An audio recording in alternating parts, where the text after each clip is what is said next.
नमस्कार दोस्तों, कैसे आप सब लोग। दोस्तों आज हम आपको इस वीडियो में स्टेल्थ सबमरीन के बारे में बताने वाले हैं। चीन और पाकिस्तान के खिलाफ भारत कितना इंपॉर्टेंस यहाँ पे निभा सकता है, ये सारी बातें आज आप इस वीडियो में जानेंगे। तो चलिए शुरू करते हैं। भारत सरकार 42,000 करोड़ रुपए की लागत वाली स्टेल्थ सबमरीन बनाने की योजना को हरी झंडी देने वाली है। इस प्रोजेक्ट के तहत नई पीढ़ी की 6 पनडुब्बियां बनाई जाएंगी। हालांकि प्रोजेक्ट 75 इंडिया यानी कि P75I के तहत भारतीय नौसेना को पहली पनडुब्बी अगले 7 सालों में मिल जाएगी। अब यहाँ पर ये बात जानना जरूरी है कि स्टेल्थ सबमरीन होती क्या है और भारतीय नौसेना को इसकी कितनी जरूरत है। दरअसल स्टेल्थ का मतलब होता है गुप्त यानी कि छिपा हुआ, यानी कि स्टेल्थ सबमरीन का मतलब है गुप्त पनडुब्बी। इसे गुप्त पनडुब्बी इसलिए कहा जाता है क्योंकि ये पानी के अंदर लंबे वक्त तक ऑपरेशन को अंजाम दे सकती है। उसे ईंधन के लिए सतह पर आने की जरूरत नहीं पड़ती है, खास करके कन्वेंशनल पनडुब्बियों के मुकाबले। आपको बता दें कि परमाणु क्षमता से युक्त सबमरीन में पानी के अंदर टिके रहने की क्षमता अधिक होती है। न्यूक्लियर रिएक्टर के कारण इन पनडुब्बियों को पानी के अंदर तेज रफ्तार से लंबी दूरी तक के अभियानों को अंजाम देने में मदद मिलती है।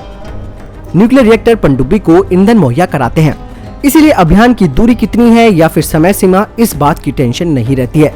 स्टेल्थ सबमरीन असीमित समय और दूरी तक जाकर युद्धक अभियानों को अंजाम दे सकती है।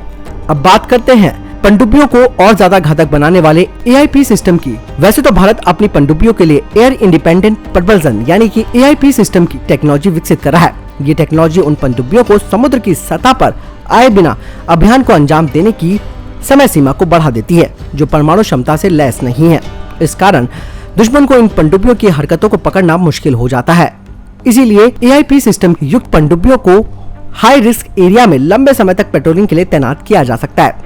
यही वजह है कि प्रोजेक्ट 75I के तहत बनाई जाने वाली 6 पनडुब्बियों में भी स्वदेशी AIP सिस्टम लगाए जाएंगे और इनमें लैंड अटैक क्रूज मिसाइलें भी फिट की जाएंगी। दोस्तों, आखिर भारतीय नौसेना को कितनी जरूरत है स्टेल्थ सबमरीन की, ये बात जानना आपको जरूरी है।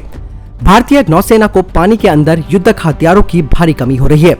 2021 से 22 में जब इस प्रोजेक्ट पर आखिरी डील हो जाएगी तो नौसेना को 7 सालों में पहली नई पनडुब्बी मिल जाएगी।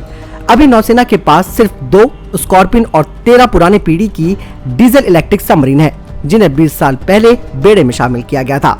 इसके अलावा भारतीय नौसेना के पास 2 परमाणु क्षमता से लैस 2 पनडुब्बियां हैं। वहीं मझगांव डॉक को मिले प्रोजेक्ट 75 के तहत 2022 तक फ्रेंच ओरिजिन की 2 स्कॉर्पियन पनडुब्बियां और मिल जाएंगी। अब बात करते हैं कि हमारे दुश्मन चीन और पाकिस्तान के पास कितनी ताकत है। हिंद महासागर रीजन में यानी कि IOR में अपनी नौसेना की मौजूदगी को बढ़ा रहे चीन के पास करीबन 50 डीजल इलेक्ट्रिक और 10 न्यूक्लियर सबमरीन है। वहीं पाकिस्तान के पास 5 पनडुब्बियां हैं। साथ ही वो अगले साल से 8 चीनी युआन क्लास के सबमरीन अपने बेड़े में शामिल करने लगेगा। Yuan class submarine air independent propulsion तकनीक पर आधारित है, जिनका पानी के अंदर बने रहने की क्षमता ज्यादा हो जाएगी। सबसे बड़ी बात यह है कि चीन और पाकिस्तान की नौसेना के पास API टेक्नोलॉजी पहले से ही थी। अब भारतीय नौसेना की कलवरी श्रेणी की पनडुब्बियों के लिए AIP टेक्नोलॉजी तैयार हो चुकी है। इस बात में कोई संदेह नहीं है कि चीन और पाकिस्तान से उभरते हुए खतरों के मद्देनजर भारत ने अपनी इस नई परियोजना को मंजूरी दे दी है। इसके तहत भारतीय नौसेना को 18 कन्वेंशनल सबमरीन जबकि 6 परमाणु हमले की क्षमता से लैस यानी कि SSNS और 4 लंबी दूरी तक परमाणु हमला करने में सक्षम मिसाइलों से लैस यानी कि SSBNS पनडुब्बियां शामिल होंगी। यानी कि दोस्तों स्टेल्थ सबमरीन क्या है और चीन और पाकिस्तान के खिलाफ भारत किस तरीके से महत्वपूर्ण भूमिका निभा सकता है। दोस्तों ये काफी महत्वपूर्ण है स्टेल्थ सबमरीन और इसीलिए भारतीय नौसेना ज्यादा से ज्यादा इन्हें अपने नौसेना में शामिल करना चाह रही है। इस वीडियो के लिए इतना ही दोस्तों। कैसी लगी आपको जानकारी आप जरूर मुझे कमेंट सेक्शन में लिखकर बताएं। धन्यवाद। जय हिंद, जय भारत।